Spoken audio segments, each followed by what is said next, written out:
Welcome back to Dirt Sociable. Today we have someone with us that's the general fan might not always recognize, but without him and his team, we wouldn't have the race series we have today. I'd like to present to you Carl Schubitzke, championship off-road owner and series operator. Yeah, I mean, pretty much, yeah. That owner role kind of started just last season, or was it kind of in between there? Yeah, about a year ago. I mean, it was a long process or whatever, but it's been a little bit over a year now. So, but yeah, it's kind of. I mean, it's different and cool, but at the same time, I treated it like it was my own before that, and I just like the people and working. So, like things haven't really changed, to be quite honest with you. Just more of now I have ownership, but I still like wear my heart on my sleeve and try my best or whatever, even before then. So kind of the same story, different day. Yeah, it felt much the same, at least from our aspect, from season to Yeah. season. So So, Yep. so how did you get involved in like the off-road racing scene and into that aspect of it? So, I mean, a 30-second spiel.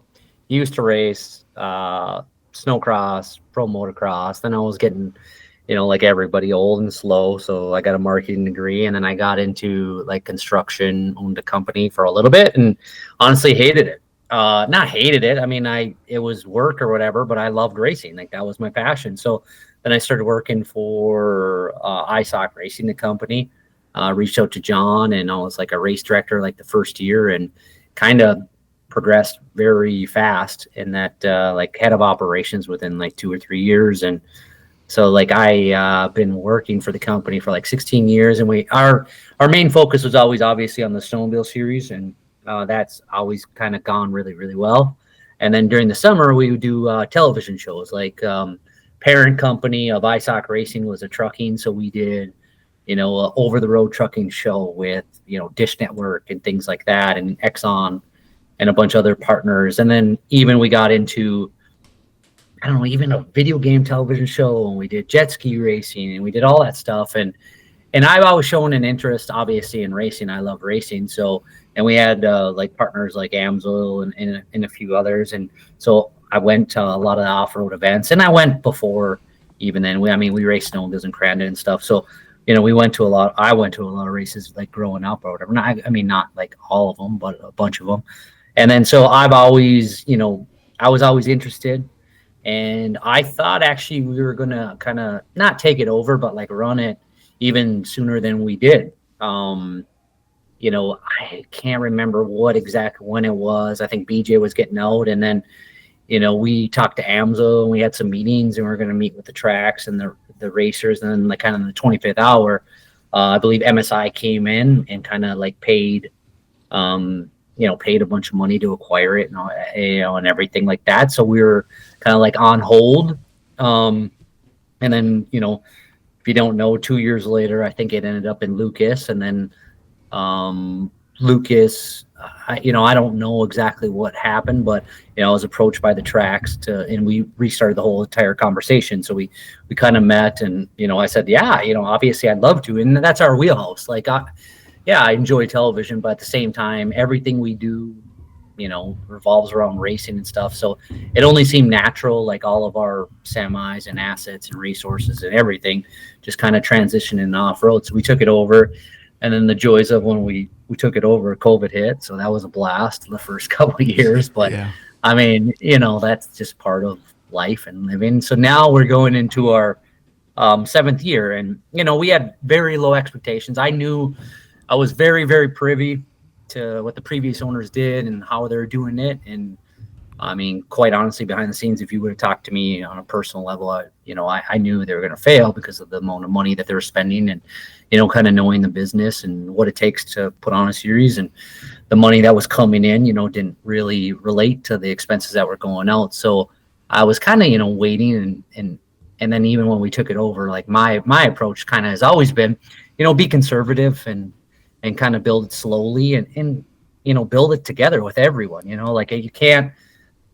A perfect example is, if you had a race out east and then in Texas and out west and all that stuff, well, yeah, I mean, maybe it works for like sponsorships and a series standpoint, but at the same time, if it doesn't work for the racers, well, then, what's the use? So it's like, okay, we'll just, start COVID. I think we had 5 events, and my goal was always to get to 8 and, just kind of slowly build and expand. And now we're going in our 7th year and we hit that 8 number. So I'm, happy with that, but we still have a long way to go. Like when it comes to sponsorship and partnerships, I was hoping that, come faster. We have a lot of, large corporations involved with snowmobile and the future's bright though in that and the off-road or whatever. I just was hoping to kind of bridge that gap a little bit quicker and get people more excited, because it is like, I mean, the cliche or, it's the best show that isn't known. It's true, man. If I bring somebody new out to an off-road event, it's like, it's just, and I don't know if you're a motorsport enthusiast to see like a Pro 4 going 80 miles an hour sideways into a first corner, if that doesn't get your adrenaline or blood moving, like good luck to you, man. I don't know, like, that just, it moves the needle for a lot of people. A lot of people enjoy motorsports. So it's cool. I mean, obviously I'm very grateful to even be involved, and I don't take it for granted. We still work hard, and we want to continue to just grow, but grow that kind of works not just even for us as a series, but kind of for everyone. Awesome, man. You gave a good, A lot. a good paving path for a bunch of questions that we have. So Yeah, for sure. I guess how I kind of want to first question asked is this off season, for our off season, there's been another series that popped up, and it's really closely named Champ Off-Road Racing, which is kind of getting kind of confusing. And after you talking about how much work you put into making Champ Off-Road and the marketing and the branding and everything, is there a connection there, or is there two different series or potential connection, I guess? No, 2 different series, but I mean, I'd be fully transparent and honest. I'd love to work with them in the future, maybe in a collaboration, because, I think it'd just be good. And here's the other thing is like, I always approach things differently. And what I mean by that is like, okay, well, so a lot of people call me, well, another series is starting. It's like, that's great, because that keeps racing alive. We can't be in the Southwest every single weekend. Yeah. Just like I would love to hear that a series is starting in the Northeast, because obviously that brings a lot of awareness to the sport and helps build the sport. And so like, and two, like even when Lucas was going on, I just was always in the mentality, I'm glad they're there and everything like that. If people would probably assume opposite of like, oh, I don't want Lucas to be here. I want it to be the biggest show in town. But at the end of the day, like if you truly want the sport to grow, you hope that there's series, all over the United States. And then it's cool if we can all be like kind of humble and kind of get together in a room and like, okay, when we go somewhere in a certain territory by working together, the higher chance of success. So yeah, obviously I'm fully aware of and watching what they're doing, and they're doing a great job. I mean, they got great people. So I don't know them personally who like runs it and stuff, but hopefully down the road I get to meet that individual someday and stuff, and maybe even a collaboration of some sort. So again, I'm happy to see it. I'm just happy to see short course off-road racing, no matter where it is, no matter when it is, who it is, or anything like that. So like I always like to hear when a Texas series is starting, or even a Southeastern, because again, it all helps. I mean, it's just the reality of it. Yeah. And it gives, like, if a new series opens, maybe new tracks become available in the future for future Correct. Expansion. Yeah. Yeah, because let's be real. I mean, to have a short course off-road track, it's not normal. You know what I mean? Like, okay, yeah, you might have a dirt track and you can change it over for sure. But like true, like Glen Helen and Firestone and just even others like Crandon and stuff. I mean, those tracks aren't, run-of-the-mill common, I guess in motorsports or racing. You kind of, like a ERX, it took a long time to build and stuff like that. So you're exactly right in that. Like, yeah, if the sport grows, there's more tracks and more people involved, and that's a good thing. Yeah, I think I checked out their rule book, and I think that one of the key things that if we could get them to start kind of conforming to our rule book, because their rule book's like each class is only like 5 rules. It's pretty open. But if we could get Which is them, understandable. just so you Yeah, get the they car want- count in, yeah. yeah.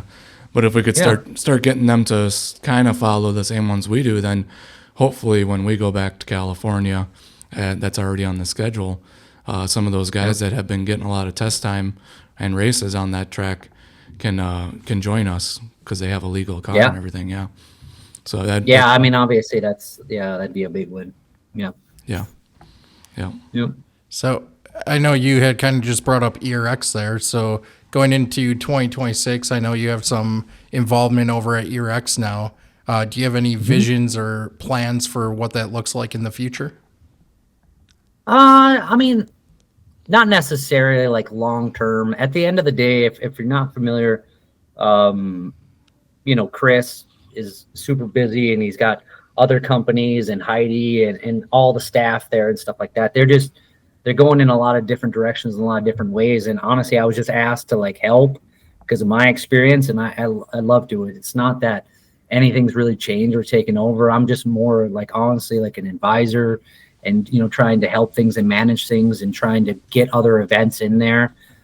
Because back to kind of what I was just talking about, like finding short course off-road tracks is extremely difficult. I would never want to see like ERX go away. I think it'd be detrimental to our sport, as crazy as it sounds, but it's the truth. It's the one track in Minnesota. And then even on the snow side, our industry, the heart of it's in Minneapolis with the manufacturers and stuff. And it's always been a big staple on the snow side. So like, I don't want to see it go away. So like, I'm just all in on like, hey, looking at everything and trying to help in any way, shape or form, but they got a great staff. Everything's been going really good this winter and stuff. And the people are great. It's just more of, where can I help? How can I help? And, and again, like going into that is like, I hope to see just more events there. Hope to see, more short course off-road events there, more like at a regional level and things like that.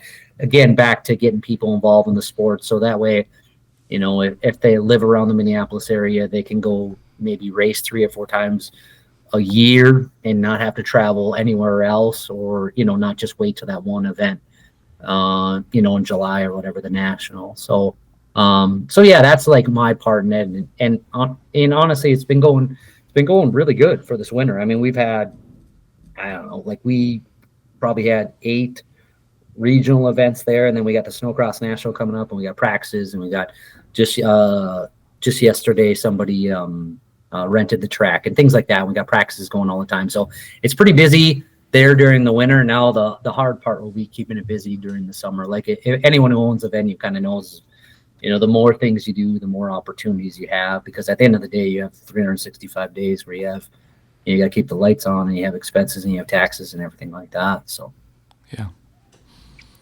So ISOC operates the off-road series we love and also the snowcross. What are the 2 big differences between the 2 series?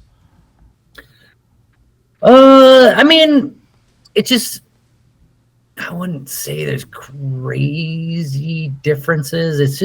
It's more tailoring to that audience. I mean, if I'm being honest and real, like snowcross audience is probably a little bit different than off-road, even though they still love motorsports, they still have side-by-sides and things like that. And even the partners, like Air Force, we might have different activations on site at different events for recruiting and things like that. So the sponsors also like dictate that, like, okay, like for Polaris, we're giving, rags away when they win and things like that. So I think like the difference is that like if I was a consumer or a patron, like coming to the event, like what you experience and how you experience is based on the partners they have. And because quite honestly, it's, budget. So we're doing like, little things different over here that maybe not in off-road and probably will be in the future, like, fireworks and things of that nature. And like this weekend we have in New York, I'm in New York, and we have these huge inflatables. So like we have huge kid zones and things like that. That's just cool. Like honestly, I would love to adapt to off-road, but I quite frankly, got to get corporate partners to help pay for it and stuff like that. So, I mean, there's little difference from a media standpoint too, of like, well, we live stream the same, and the main core, the foundation of it is we kind of got like a good system going of like, Megan with registration, Miranda, helping partnerships, and Jason being a race director and things like that. So the main key and core things stay consistent between each series. It's just little differences and little changes, and not to say that anyone's better or anything's different. It's just just kind of appealing to what we have and what we're doing in that specific instance. That makes sense. I know we had recently were talking with a few people, and they were talking that the majority of the crew and the equipment stays the same across the two series. What type of struggles or challenges do you find with that, where maybe one series is ending and you have to quickly churn over to get to the other one?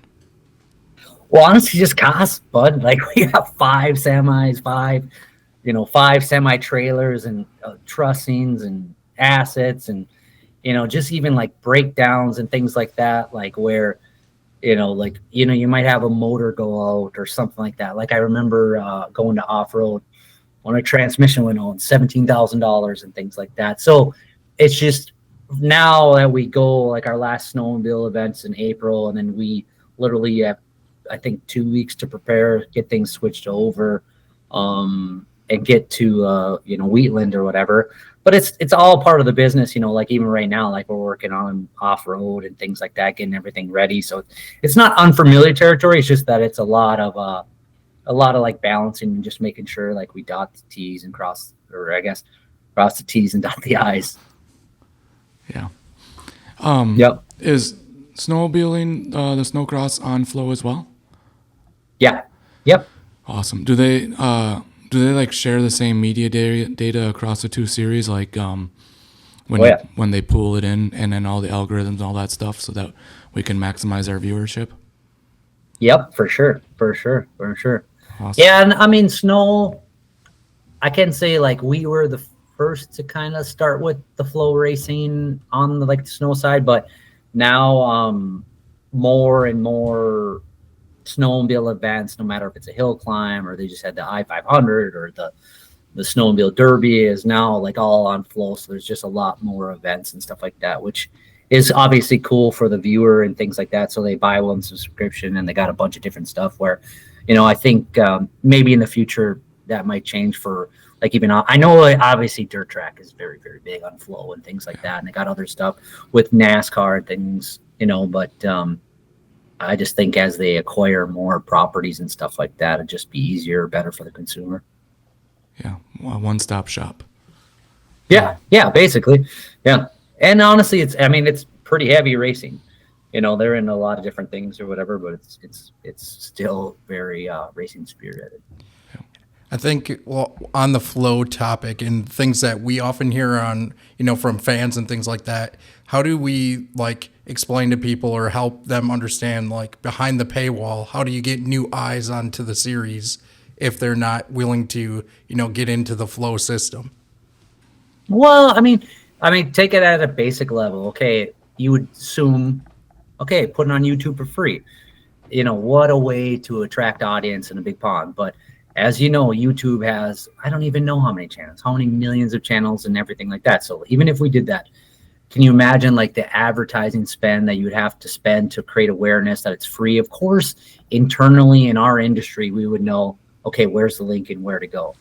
But like what Flow does well, and what, if you really look at the landscape, like Paramount Plus just buying UFC or Peacock buying Supercross, it's the same mentality that I'm going to talk about in the next 30 seconds of like, okay, with Flow Sports, we're opening them up to however many subscribers they have. They have obviously a lot larger pool and a lot bigger database. So when they like put us on the homepage and things like that, that we do get people that maybe watch dirt track and they're like, okay, I'll click it on. Just like if you would, you're on your local television station, you're watching Fox Sports or something, you see something on, you click on it, and it's all relative.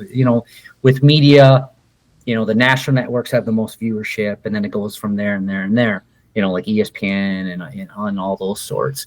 But like what we've seen is it's so contrary to what people believe, because they want to believe like it's a negative thing because it's behind a paywall, but they have great viewership for, across other motorsports planes and things like that, compared to NASCAR, compared to Supercross.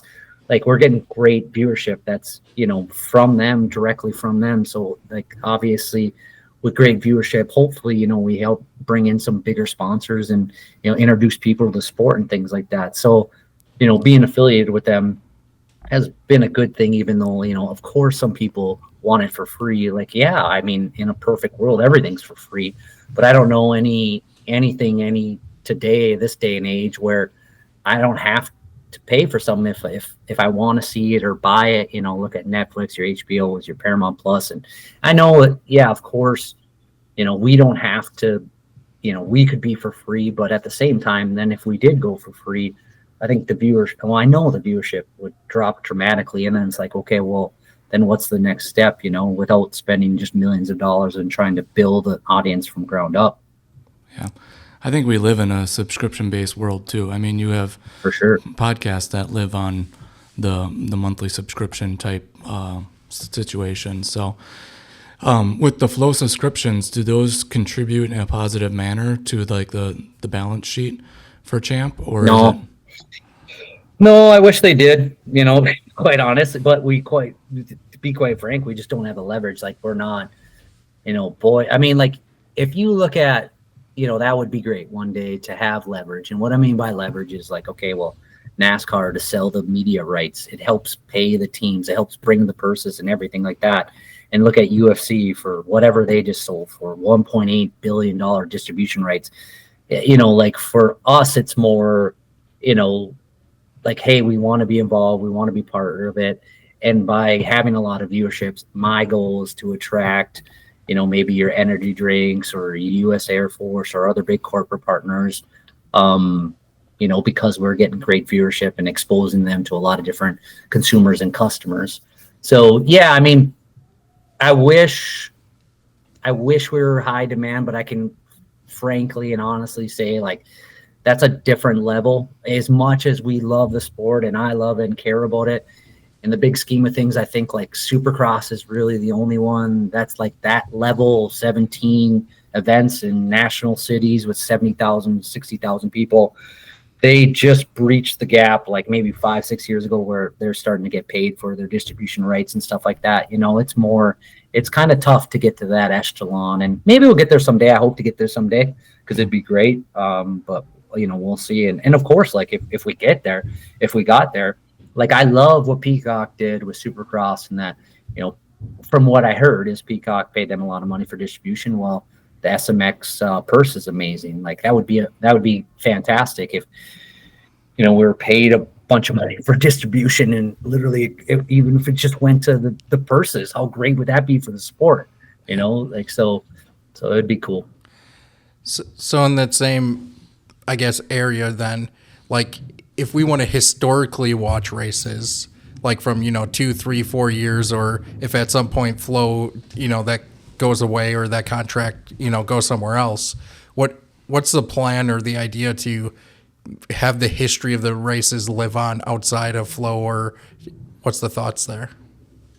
Well, I mean, you just got to archive it and everything like that, but that would be the plan, like, to have it archived and available. If you saw like our first year, we tried going without Flow and stuff like that, and we just like archived the races, which obviously, you want to keep it in a vault. But then again, like, it, as from a technical standpoint, it's finding big servers and things like that. It'll take an undertaking. So we'll cross that bridge when we get to it. But yeah, that would be the goal. Even if it's, again, on a server, archived, but even, putting them on YouTube and stuff like that, so they live on. Like, obviously, I've been watching. Well, I always get down the rabbit hole of YouTube old videos and stuff like that. Same here. Yeah, I think like literally every night. Unfortunately, it's like crazy, but it's a good thing. I think that's too where I'm like, oh, I want to see the last year night. Like, if you hit YouTube today, it's hard to find the stuff recent. So. Oh yeah. And then honestly, again, like, you look at one. Oh no, I need to check this one out. Okay, now I check. Then my algorithm it just keeps popping up like every night or whatever. Yeah, it's pretty wild. it's pretty wild what they I can. think on one of my rabbit holes down YouTube, I found a snowcross event at X Games that had you on it. Oh yeah, I mean, again, like well, dude, this is how old I am, but yeah, I got sent a link. My buddy, because I raced what I think in 2000. Well, I mean, I raced a lot, but anyways, it was a race from like 2000 or 2001, and when I think about it, it's like shit, man, that's 25 years ago already. Yeah. But that's just life. Life is fast, and yeah, but it's pretty cool. I mean, again, like it's cool that that's available. It's really cool that those things exist because, like, yeah, somebody was showing me even one of the snowmobile events used to be at this historic Lake Geneva, and I kind of wish we were there, but unfortunately, they kind of took away all their parking and built golf courses. But that's neither here nor there. The off road was in Lake Geneva and stuff. So last summer, I was going down the rabbit hole of like, oh, what did Lake Geneva look like in off road and all the different things is pretty cool. Like all that stuff is like that it's accessible and again, like we kind of take it for granted now, but it's like 20 years ago that just didn't exist. Yeah. Yeah. It's been cool with even like access to internet at the track now. Some of the teams are watching old races on race weekends, so you're like walking around and like you get sucked into the old races. So it is cool. Yeah. And quite honestly, what a great thing for like even like data and stuff, like looking at lines and things like from the past. Okay, what worked, what didn't. Again, it can be to your advantage as well, like even just something small. Yeah. So I got one last question about the 2 series, and it kind of got brought up when we were talking about flow. I thought of it. So is the flow package for both of those to be recorded? Are they like paid as a bundle, or do you try to like you have the semis, they both get utilized, and obviously when things need maintenance or wear items or such like that, they got to be handled. But are both series kind of running independently aside from those joint assets, or is it kind of bundled all together and it's one big snowball that has to keep on going? I mean, there is different assets for each series. Like we don't carry our tech trailer, we don't carry our hospitality trailer to any of the snowcross events. But then again, for example, the clothing trailer is at every single off-road event, and I think we bring it to maybe one snowcross event because it kind of just doesn't work. So, but we do. I mean, quite internally, we keep it separate so I can like look from a financial standpoint, like look at the business, even though, truly looking at the financials, I only look at it 6 months. Like, I go from December until April is snow. And then from May till obviously November or whatever is off-road. Yeah. So the 6 and 6. The seasonal break probably makes that easier to be able to track everything. Yeah, for sure. But no, I mean, a lot of the, the same guy, same crew. Quite honestly, my TV crew has been with me, a lot of the guys for over 10 years, and we've lost a lot of guys.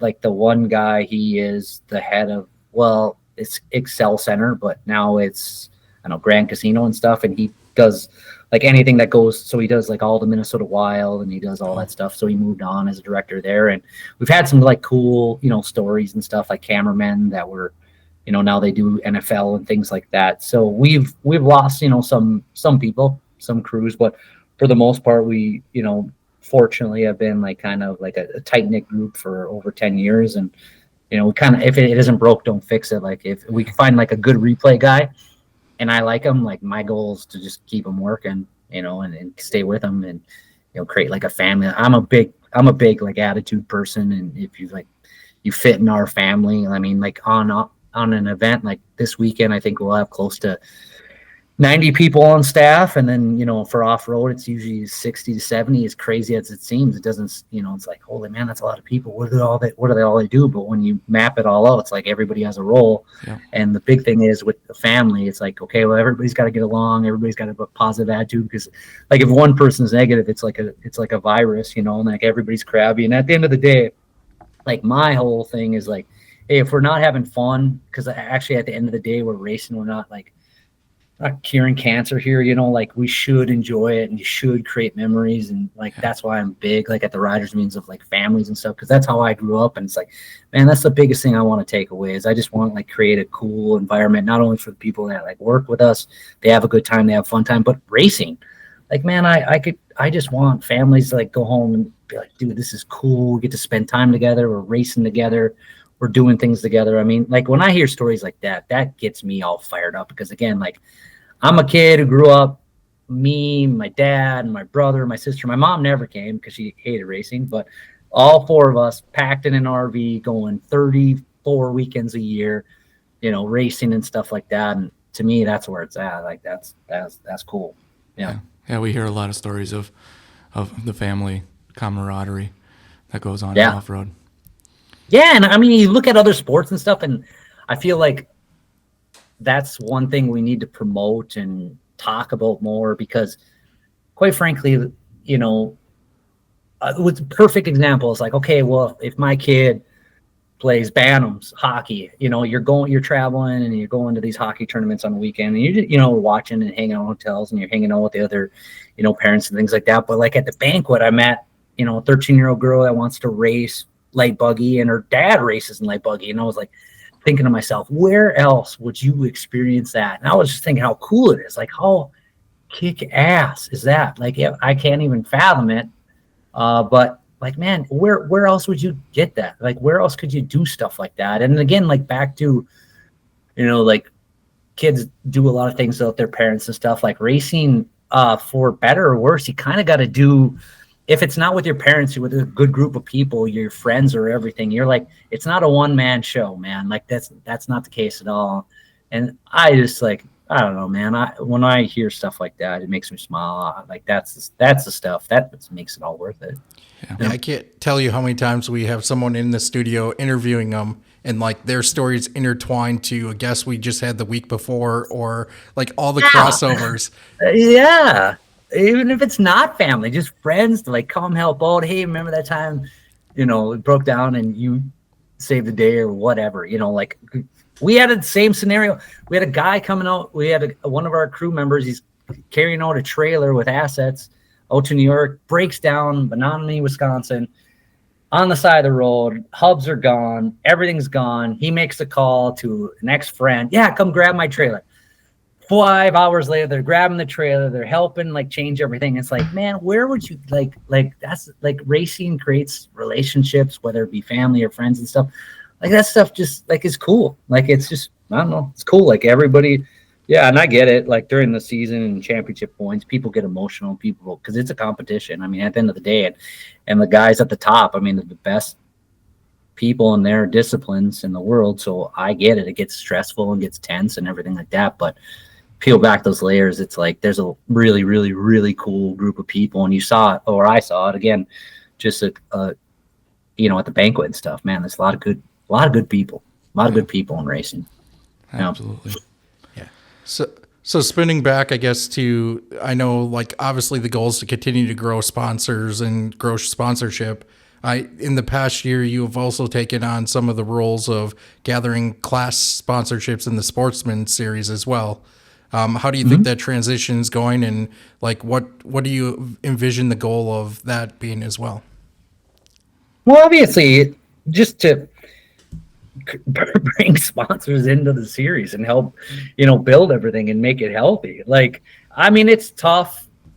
It's tough, because I think anybody would be lying to say like if selling motorsports and sponsorship in general 10 years ago was far easier than it is today, and say 20 years ago was far easier than it was maybe 10 years ago. And I'm not like preaching to the choir, but like getting sponsorship is hard. So like that's always like our priority and goal is to like raise money to help, build a sport, even if it's, like classes and class names and things like that. Like I think again, it's all positive to get more companies involved and more things involved.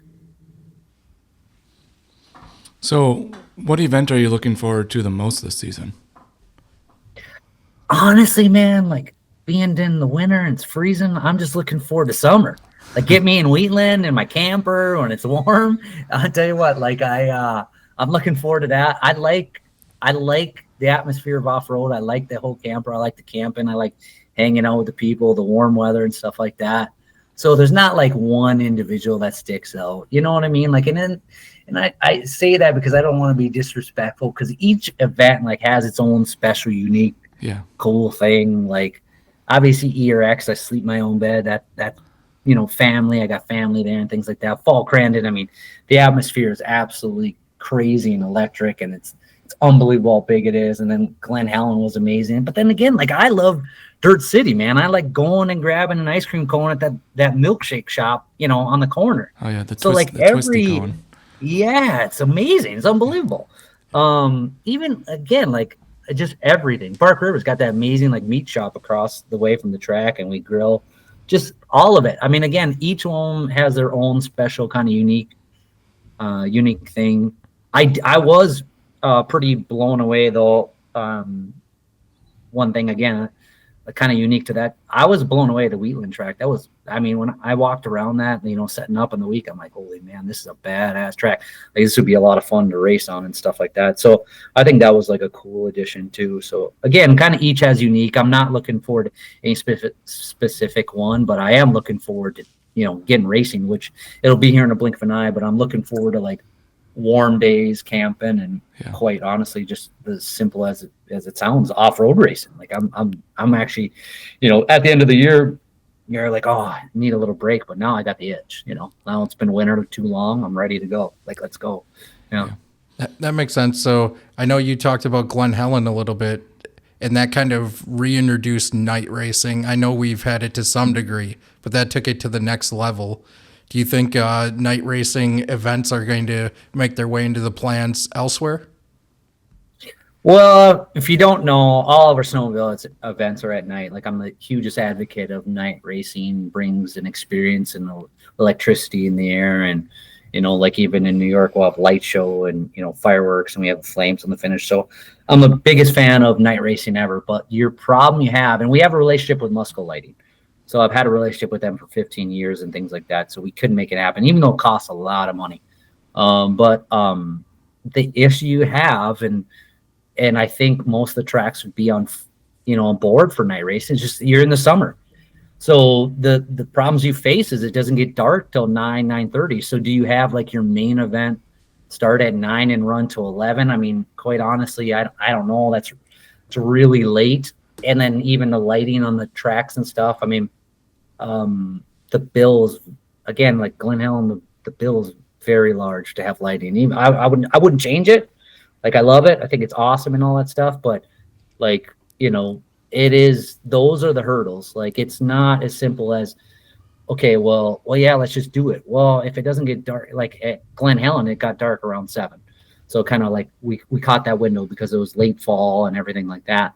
But in the middle of summer, when it doesn't get dark till like 9:30, it's tough. It's a tough ask. But Is it cool? Absolutely. Do I wish every race could be? For sure, because it's different, And again, I'm biased. I'm a huge advocate of it. I think it's the greatest ever. So maybe you're talking to the wrong guy, but yeah, I would love to see it. It's just, is it realistic when it gets dark at 9 o'clock, 9:30?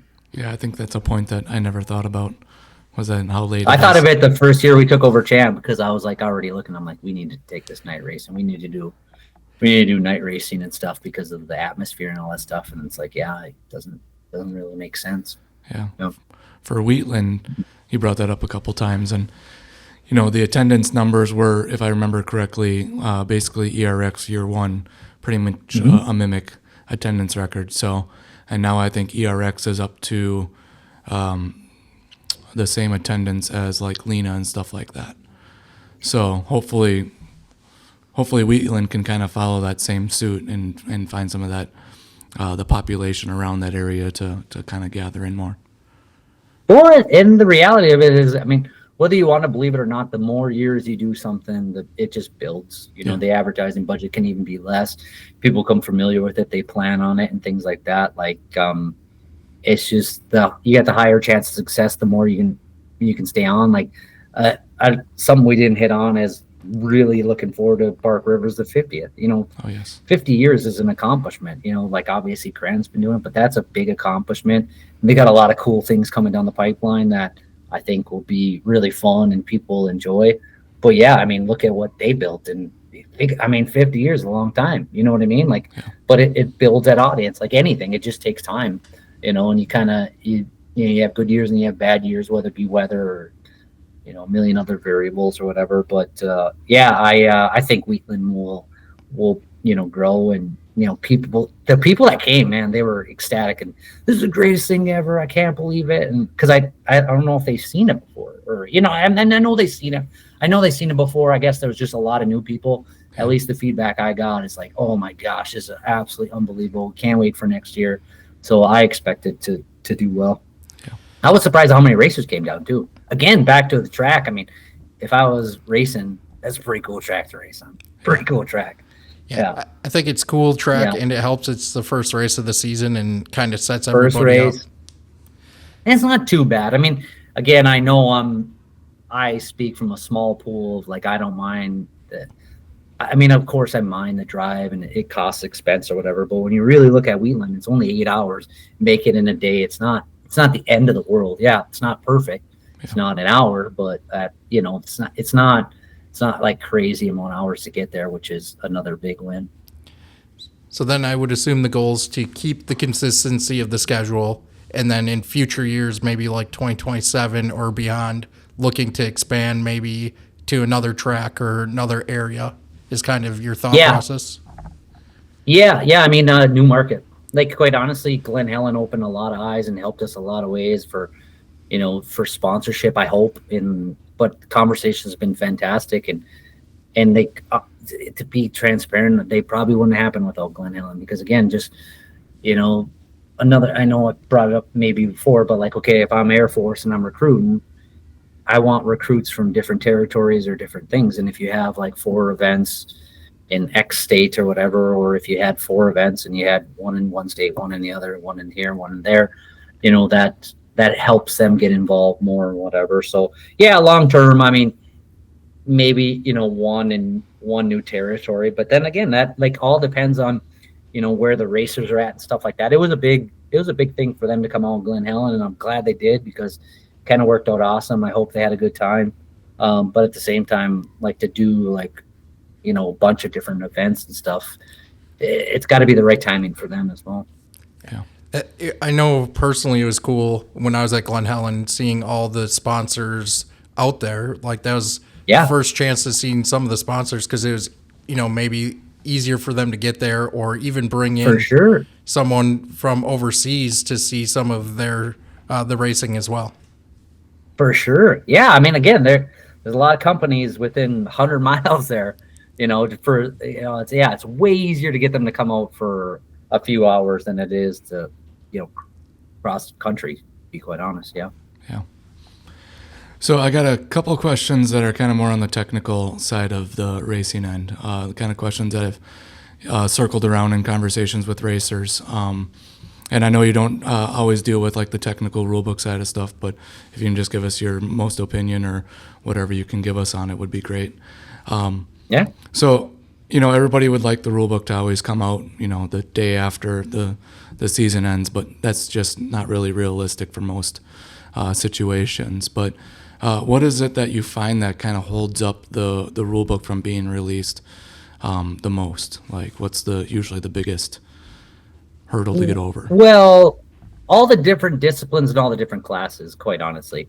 Like, you got Bill heading up all the truck classes, Alex heading up the side-by-side classes, and then Paul heading up all the sportsman classes. And quite honestly, Paul really does a good job there in getting everything done. But from like Bill and Alex's side, like talking to all the racers and everything like that, they're so busy during the summer, like putting it all together. And then honestly, having conversations with manufacturers on both the truck side, the side-by-side side, and then even manufacturers as far as like aftermarket companies and things like that. And that's what takes time. It just seems like, we sit down and have conversations for a week. Well, somebody's gone for a week, or what are your thoughts on this and things like that? Or that's my experience of what, like, it's easier said than done, because you just have all these different opinions, and quite honestly, you never make everybody happy, but you're just trying to find the common ground. You're trying to take all the information in and do what's best. But I do think, maybe there's some things coming down the pipeline with like USAC that I hope come to fruition, because I think it helps streamline like rules and things like that, because they would have meetings, throughout the year, and I think that would be like a good thing and a positive thing. But all those things just take time. Yeah. Yeah. So there's another red ink rule that just recently got introduced that has kind of caused a lot of conversation. I just want to kind of get your feel on it. The 2026 rule that restricts drivers from intermingling in between pros and sportsmen. Kind of boiling it down, it's prevents a Pro 2 or Pro 4 driver from the past 3 years to participate in a sportsman class, and it also restricts the sportsman driver from participating in a Pro Spec class for more than 2 rounds during the 1 through 4 rounds. It feels like that's kind of aimed to give them a chance to feel it out, whether they want to make that step into Pro Spec or whether they want to stay in sportsman. I guess I just want to get your feel on that, whether you think that's a good move or what it's kind of protecting. Well, just so you're aware, and maybe it hasn't been done, I'll talk to Megan.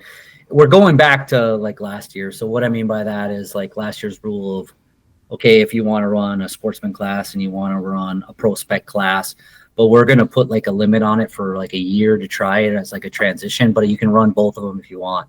The whole intent, just to be fully transparent, and the only reason the rules in that rule book is when we first started, I saw a very fast individual in pro class drop down to like basically a sportsman side-by-side class because they wanted to win Fall Crandon, and they did because they're a superior driver. So it's like, okay, like I looked at that of like, that's not fair. That's not right, man. So like, let's implement a rule now. Have we implemented in the best way? Probably not. Like that. I mean, but that's like the heart and soul of the rule of like, hey, if you're a pro driver, race pro classes and let the poor sportsmen create a name for themselves, or, even be competitive. I don't think it's fair. But now when it comes to Pro Spec, like I get that. And we've had conversations. And again, like we didn't like intend that to, hurt anyone, but the goal is to, at least you can run both for like at least a year to try it out. Cause Pro Spec's just Pro Spec's maybe like the next stepping stone. But again, just back to, it's like, well, how do you define a rule, or how do you narrow it into a small window of, okay, the goal here is to not have your top drivers drop down to, and quite honestly, sandbag in an amateur class. Like that's like the whole thing. It's like, okay, well, easier said than done, because there's certain scenarios like, okay, if you race super stock truck and you race Pro Spec, okay, well, that's different. You know what I mean? Like, but it's like, well, how do we articulate that? And that's what the plan is. Like, okay, if you run Pro Spec, you can run it like for a year and give it a try. Yeah, and I completely agree with your guys' intention. I think it protects the sportsmen from the pro drivers kind of infringing on their competition. I know that the sore spot of that conversation was, I don't want to give away an individual's name just because I think they still have announcements to make, but there was people that are in mod cart trying to chase a final championship while they're in that age bracket, and then also trying to not do a hard transition to a pro class, and they were trying to utilize like a half a season type deal, and while chasing that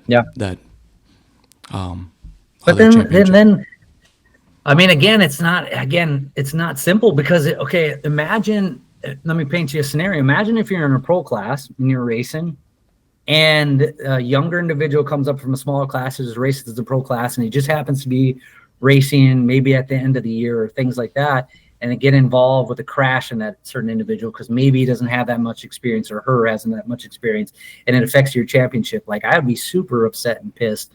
So it's kind of like tough of like, hey man, like as a driver, you kind of need to pick or choose. Either you're a sportsman or you're pro. You need to decide one or two. So there's, like as much, that's kind of like where my head's at. But I understand the current rule of like, okay, well, you can run a sportsman class, you can run Pro Spec for like 1 year. But again, it's just not that simple, because again, in fairness to even like the pro guys, okay, yeah, you want to come and try this class for, it works for you, but does it work for all the guys chasing the championship and all that stuff?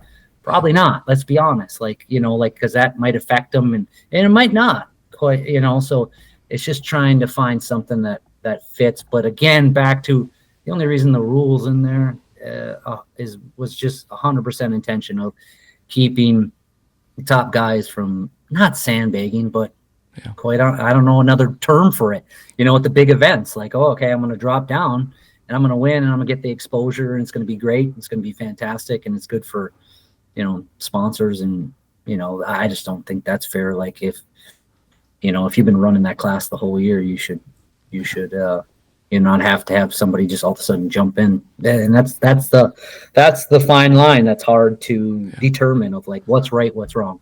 And I think we all can agree that we love our fall Crandon when a bunch of extra people come, but there's also that, not the same concern as somebody going down a class, but there's also that same concern that somebody that hasn't ran all season suddenly comes at the very end. And we all love when we have all our extra players come in there and it's a big field, but and obviously, when RJ shows up, it's not that he's rusty or anything like that, but sometimes when there's people that come that don't have any racing that whole season and haven't raced maybe another season, there's always that worrisome that you're going to get that points conflict as well. But I suppose that's why they call it racing, though, too. No, and that's a great point. Again, like at the end of the day, if you're a racer, it shouldn't matter who's on the line. All that should matter is yourself. Yeah. So that's a whole nother conversation. Again, like that's what's always hard is like us as a series and things like that. And like, oh, maybe we do something this way or we do something that way. It's not that we like disagree.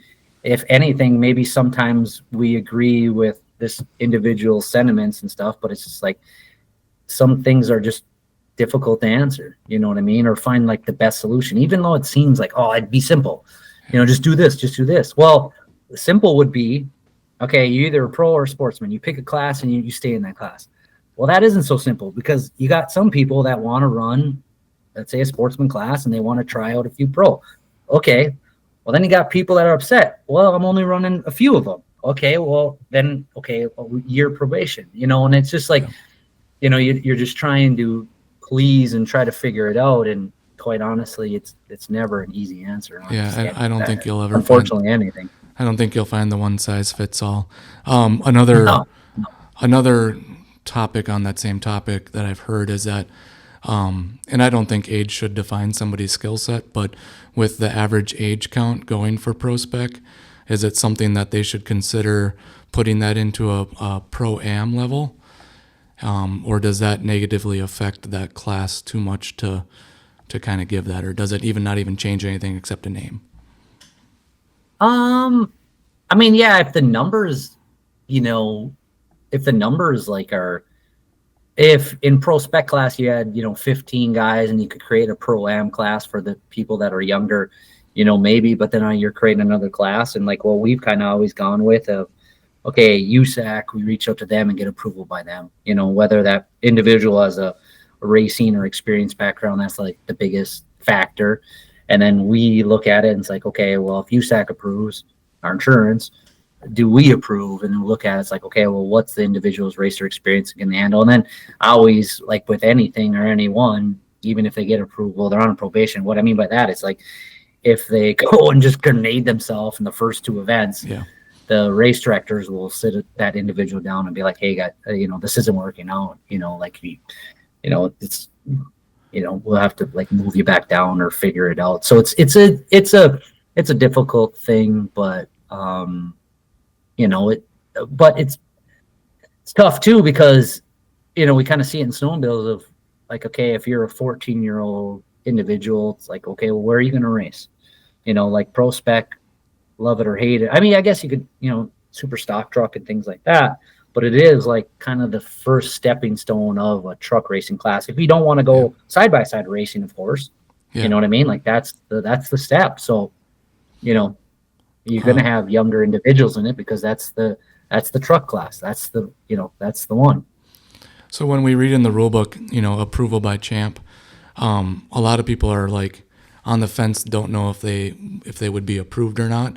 Is there like a sheet that you guys use, like a checklist criteria? Yeah.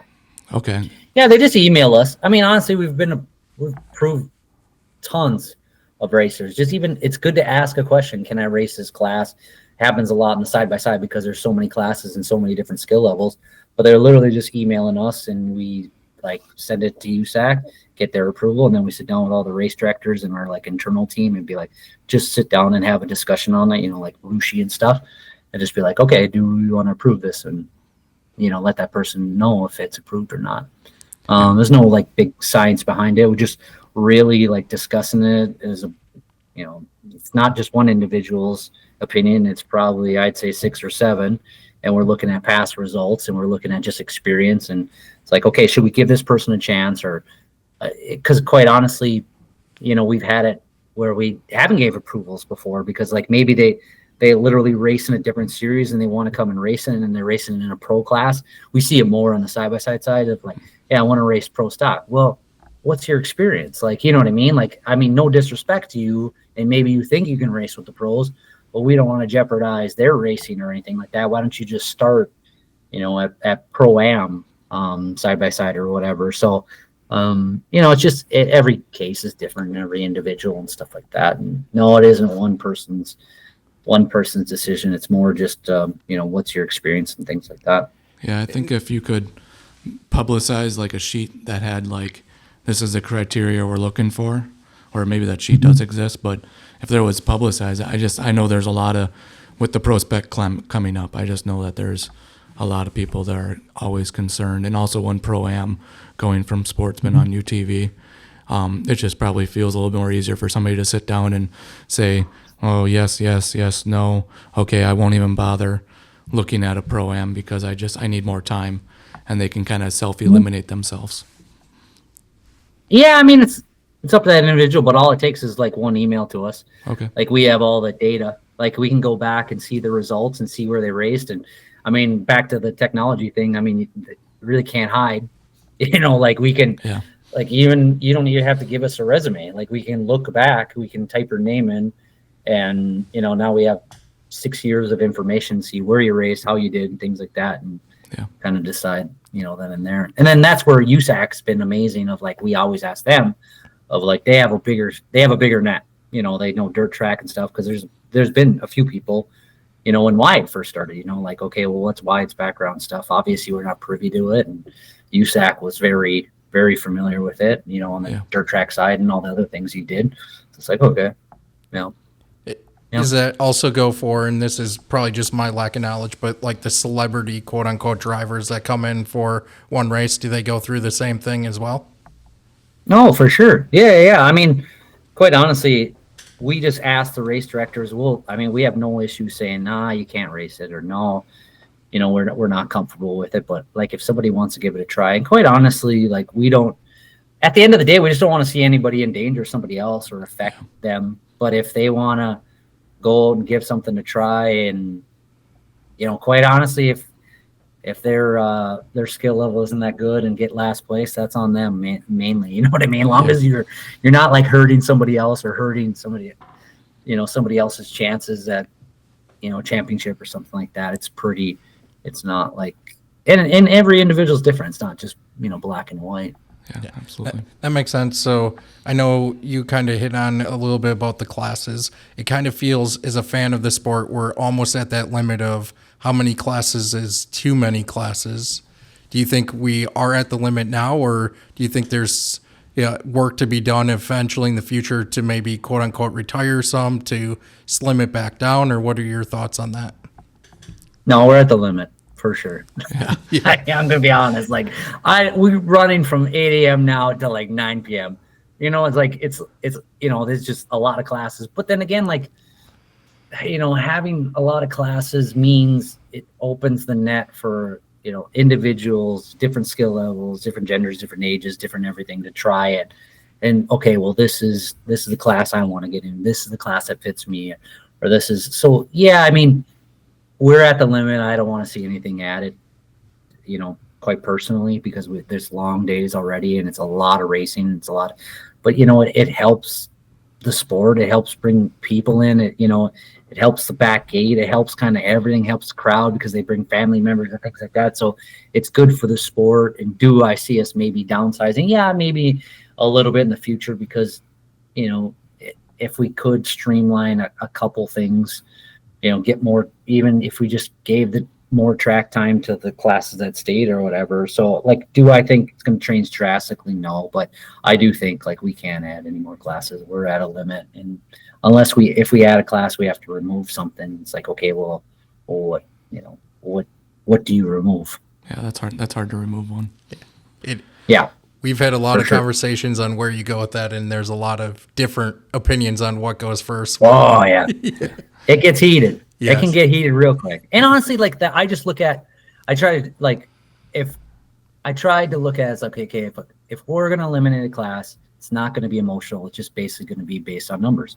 Yeah. And the numbers just aren't there. If there's 2 or 3 people, going around the track every single weekend, well, let's try to streamline it or try to make it so those 2 or 3 individuals fit in a different class or something.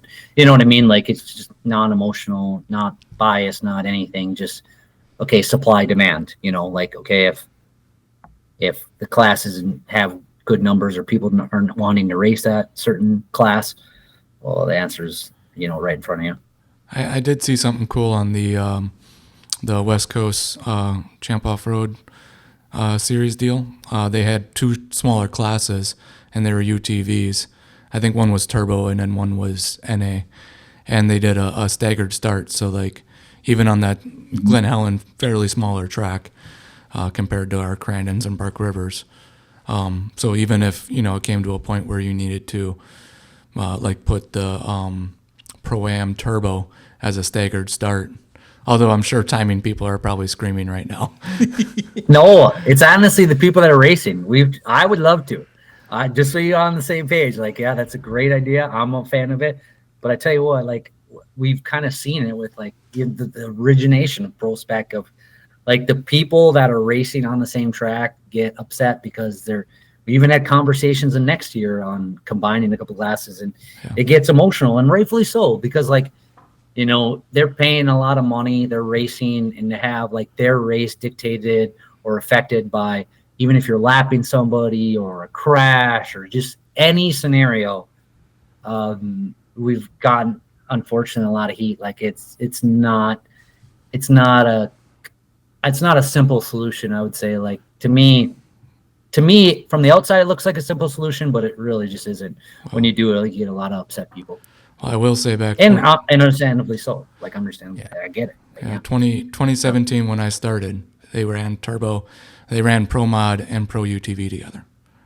So, oh yeah, for sure. And they did that for 2 years. No, it can work. Yeah. It can definitely work. And it does. I mean, let's be honest, it does work. Yeah. But I get why people get upset about it, don't like it. I get that too. So it's it's one of those things of just trying to find a balance of keeping people happy. Yeah, absolutely.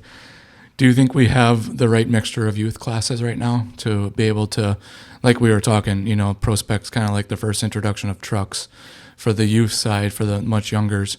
You kind of have the split between 170, 200 UTV style, and then you have the short course karts and mod kart to kind of steer you in that direction. Do you think that's a good enough accommodation, or do you find that maybe more or less?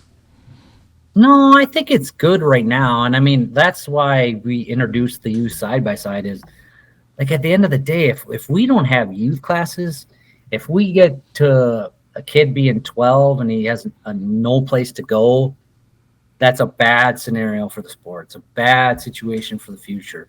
So the youth side-by-side was created for those individuals that just, are 12 or 13 years old and don't want to move up, to maybe sportsman side-by-side. And the same goes for truck. Maybe they race mod kart, but just aren't ready to go, Pro Spec or something of that nature or whatever. But I do think we have a good right now, and I can say it's a lot better than where it was of, again, back to, not to beat on a drum, but if you have an age group that literally just cannot race because of their age, it's a bad scenario. you know. So it's like, okay, well, what can we do to massage that and keep that going, you know, and keep an opportunity? Because if they start as a kid, more than likely or hopefully they stay and they continue racing. It's extremely hard, as we all know, to get somebody who's 16 into the sport. Like, it's just hard because maybe they were doing something else. Maybe they're playing traditional sports. Maybe they're just playing video games or whatever. It's just that now at 16, maybe they're into girls, or if you're a girl, into guys and stuff like that, or into, you know, going to dances and balls and stuff like that. Yep. Not getting them into racing. So it's like, okay, well, we need an outlet for kids to get into racing and see if they like it, and if they do enjoy it, hopefully they stay. Yeah. Plus, it gives, you know, talking about how it's a family driven sport. It also makes it a lot easier to bring the family when the kids have something to do during the, you know, they have something to participate in. Yeah, for sure. So what do you think that the series and drivers need to do to elevate the series to the next level to attract even more large sponsors? Oh man, that's like a tough question, or like $1 million. Because if I had the question, we wouldn't be just an opinion. We'd be trying to do it, but it's tough. I mean, it's tough to get sponsors, and you know, and it's easy to say, like, on paper. Okay, if I'm going to take off-road racing to the next level, okay, well, I'm going to have 6 events, and I'm going to be on the East Coast, I'm going to be West Coast, and I'm going to be down south. Okay, well, one, you're going to put the carriage before the horse, because you're not going to have sponsors. So you go and do that. Okay, and then now I want a good television package. Well, ESPN is going to be $100,000 an hour. You know, CBS Sports is going to be $50,000-$60,000 an hour. So, okay, you got those 6 events. You're going to spend $600,000 now on a TV package, but you're going to get these sponsors. Like, this is going to elevate the sport. And then you go and do that. And like, what has that happened? Like, what has happened in the past? I mean, the sad truth is, in like 28 years of short course off-road, I'm the 10th owner. You know, that's a bad statistic. Like, no one's made it over 3 years. I can't believe I'm in my 7th.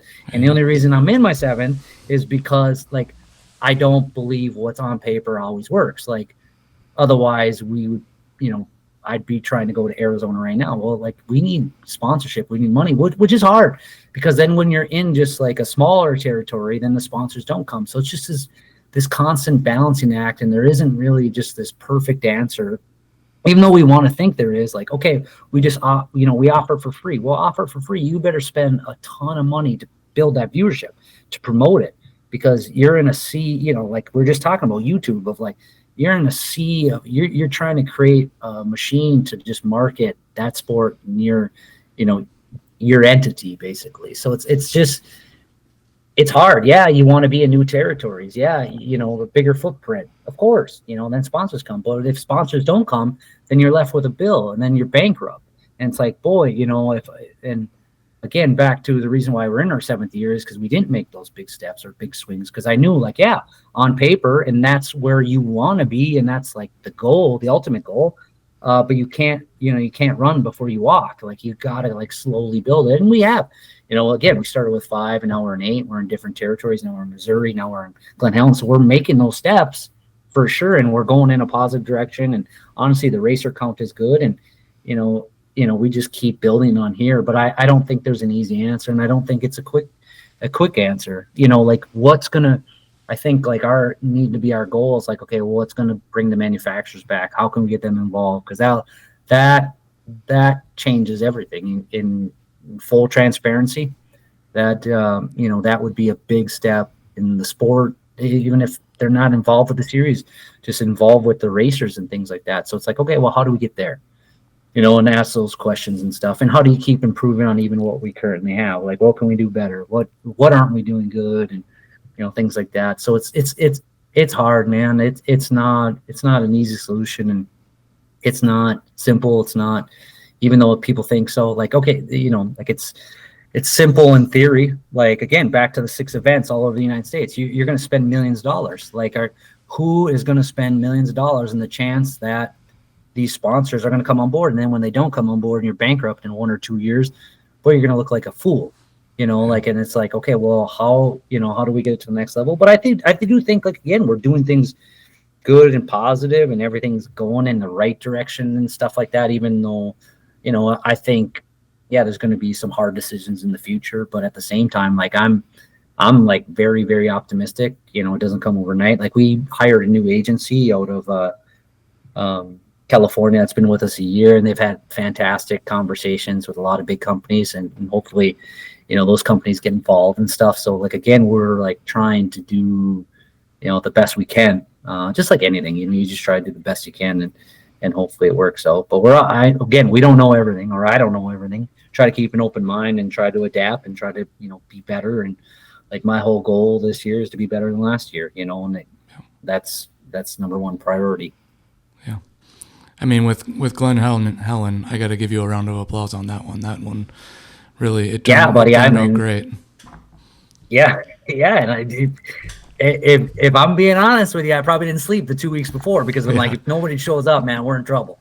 Yeah. Like, so it did work out, and it was good, and it was positive, and it was worth it, and all that stuff. But at the same time, again, like back to, like hindsight 2020.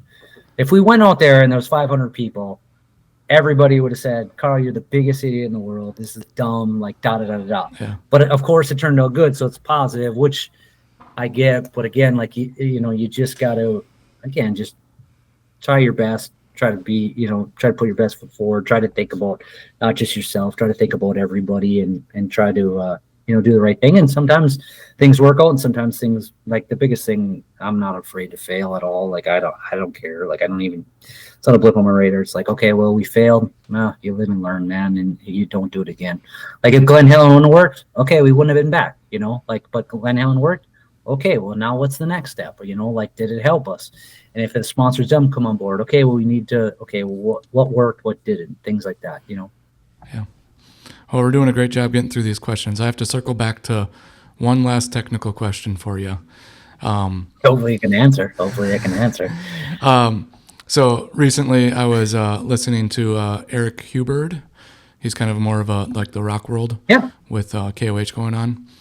And he was talking about the reduction cost of insurance, since we're seeing a 33% increase on the industry, racing-wise, through ISOC and stuff, or not ISOC, USAC. And he was talking about implementing tactics that would put personal training, such as like certification programs for RO, BLS, the ALS, and then like CPR and AED.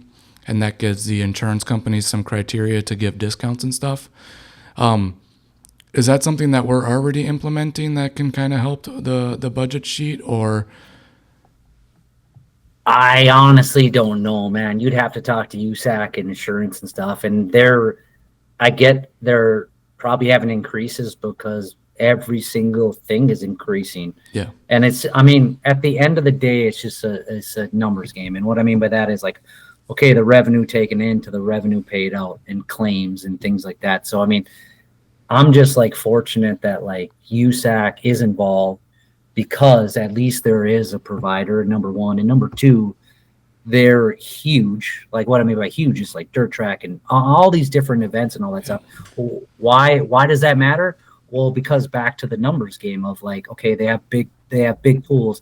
They have maybe leverages with the providers or who is writing the policy and things like that, which obviously benefit us. So yeah, increases are surely they're unfortunate and everything, but that's just part of the world and part of the business. And quite honestly, we are, we're not the safest events in the world, like, so having insurance is extremely important, number one. And number two, honestly, it's just part of it. It's part of life. I wish it wasn't, but that's just life. Yeah. So does the insurance, do you guys have to provide that, or does USAC provide that for you when you're utilizing their services? Well, we provide the event insurance, but then obviously because of our policy and stuff, like everybody who races with us falls under that policy. So they got to have USAC insurance as well. Okay. Yeah. One question that has kind of been stirred up on our podcast throughout the off season was like concussion protocol, health checks afterwards, something beyond the ambulance sign off. Is that something that you think would be implemented maybe in the near future, or is that something that's not even on the radar for the series right now? No, it's on the radar. And actually, I mean, during the winter, we have this FXR mobile medical team. And if you're not familiar with it, it's basically just a smaller version of the Alpine Star mobile medical team. Yeah. On the Supercross side, it's a non-profit organization. We make a large donation, but at the end of the day, they're here at every event. And what I mean by here is like a full ER doctor, and they got an X-ray machine and everything.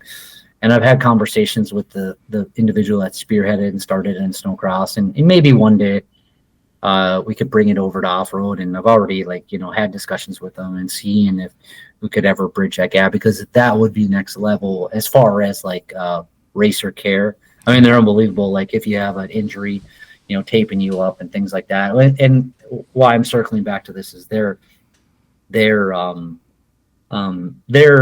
requiring basic concussion test protocol on the snow side. And so to do it on off-road side, you'd have to have none of my staff is a doctor or have medical background. You would need somebody who travels around, and honestly that is credible and legit and all that stuff to be, it's not the most simplest process in the world. So yeah, there's been discussions, but at the same time, it all quite honestly, it all goes back to money. Yeah. That FXR mobile medical crew on the winter, I know what it costs. I know their budget. It's expensive. It's big. Is it next level? Absolutely. The care is unbelievable. It's amazing to have them on site, to be able to work with the athletes and everything, but it comes at a cost. Yeah. And the same with if you want to go down to we have to rely on the ambulance or EMTs that are on site. If somebody's unfit to drive, we have to support their decision. But the reality of it is the ambulance crew from one event might be different than the next event and everything like that. So you're unfortunately at the mercy of that individual, whether he or she says that you're fit, to continue and race. Yeah, absolutely. Yeah, we have an interview coming up with one of the crew members of the FXR crew. So Great. that was one thing I wanted to hit with you before, so we can get some cross content on that. But yeah, it's legit. It's amazing. It's unbelievable. Yeah. But and maybe someday, in snow, there's a lot more injuries and things like that because you're not in a cage or anything like that. So, yeah. But it is next level. Again, the consistency and a doc. Again, if there's an injury, to have an actual ER doc to that downed rider within a matter of seconds. Honestly, I can say with all certainty they've probably saved a couple lives on the snowcross tour. Just some really, really bad injuries that they're comfortable in. That's their environment, and they're very good at what they do. So what? Who made the call to make it required for the snow side and in that aspect? Medical. Honestly, the FXR mobile medical, and kind of just discussed it with me and stuff, and it's a kind of a good. Obviously, it's a good thing, and it's kind of the only meter that we have. Yeah. Yeah. Awesome. So what is the accomplishment that you're most proud of across ISOC and Champ?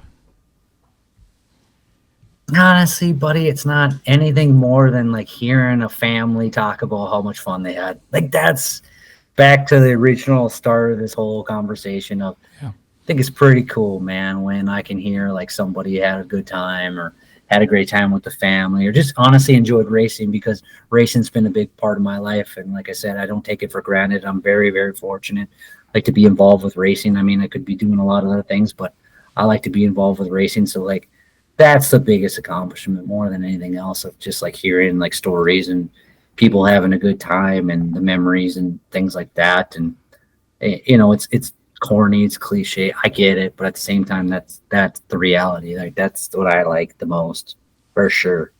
Yeah. Do you have a most memorable moment that you could pin down to on your journey of this whole off-road series?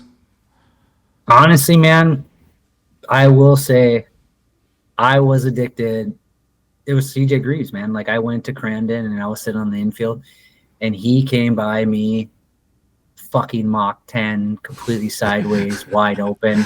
Like, I mean, it's way before we owned the series, and I'm like, I was addicted. I'm like, that is so badass. Like, so like that like sticks out in my head because you know that corner, the finish line corner and everything. Yep. I mean, I was like blown away. I was just like, oh, okay, I'm in. Like, this is really cool. This is so like for when you say like a moment that sticks out in my memory, I can remember it like vividly, like it was yesterday, even though it's probably 15 years ago, which is sad to say. But you know, that's one thing. And again, just you know, there's little things here and there and stuff that you have memories at, and obviously create memories at every single event, every single, even with our crew and stuff. Like again, we're a traveling circus, we're like a family, so laughing and joking around and all that stuff. You just, you know, you have good times and create memories and stuff. So, but yeah, that was one. And then, yeah, I mean, again, you could go on and on and on. That race, the Cup race in June, was pretty unbelievable. Yeah. You know what I mean? Like Yeah. to see it firsthand and all that stuff, and I don't know, just you know the little things like that. Yeah, yeah. The Cup race. If you lost track of what was going on, you were going to be lost for a second. But if you were watching, that was the most exciting thing that's happened in quite a while. Yeah, and you could run that race 1,000 times over and never get the same, you know, the same result. Yeah, it was crazy how it finished. Yeah. Yeah. Yeah. Yeah. No. Awesome. So one question we always like to ask is, who do you think we should have on next? You